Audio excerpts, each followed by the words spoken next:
오늘 이종섭 전 국방장관과 임성근 전 사령관 등 순직 해병 특검 주요 피의자 7명에 대한 구속심사가 한꺼번에 진행됩니다. 특검 사무실에 나가 있는 취재기자 연결해 보겠습니다. 이채연 기자 나와주시죠. 네, 잠시 뒤 10시 10분부터 이종섭 전 국방장관을 시작으로 김동혁 전 국방부 검찰단장, 유재은 전 법무관리관, 임성근 전 사단장 등 7명에 대한 구속 전 피의자 신문이 차례로 서울중앙지법에서 열립니다. 이 수사 종료 한 달여를 남긴 상황에서 주요 피의자들에 대한 신병 확보에 나선 만큼 이들 구속 여부가 막판 수사의 분수령이 될 걸로 보입니다.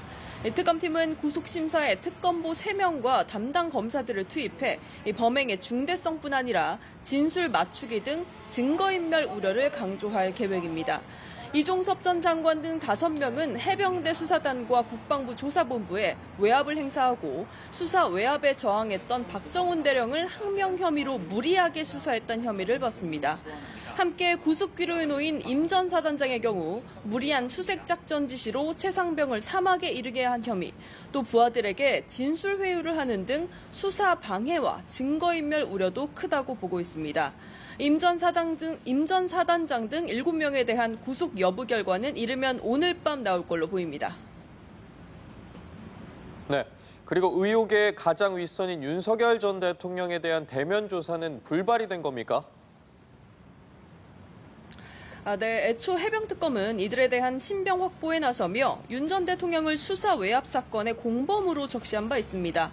이 정점인 윤 전 대통령에 대한 피의자 조사만 남겨둔 채 오늘 오전 첫 소환을 통보한 상황이었습니다. 하지만 윤 전 대통령 변호인단은 재판 일정 등을 이유로 하루 전날 출석 불응 통보를 했고요. 특검은 이 같은 결정에 따라 향후 대응 방안을 내부적으로 검토하고 있습니다. 이 재차 추가 소환 통보를 언제 할지 고심 중인데요. 윤 전 대통령은 재구속 뒤 자신의 내란 재판에 15차례 연속 불출석을 했기 때문에 일단 특검으로서는 특검 조사에 나오더라도 일체 진술을 거부해 사실 실효성은 낮아 보입니다. 자, 그리고 내란 특검에서는 한 차례 구속영장이 기각됐던 박성재 전 법무부 장관을 다시 불러서 조사할 예정이라고 하는데 어떤 내용을 들여다보겠습니까? 네, 맞습니다. 내란 특검은 오후 3시부터 내란 중요 임무 종사와 직권남용 혐의를 받는 박성재 전 장관을 다시 소환해 조사합니다. 앞서 특검은 박 전 장관에 대해 구속영장을 청구했지만 법원이 한 차례 기각했습니다. 이후 곧바로 구속영장 재청구에 나서기보다 법무부 관계자들을 추가 조사하면서 관련 진술과 증거를 전반적으로 재점검했습니다.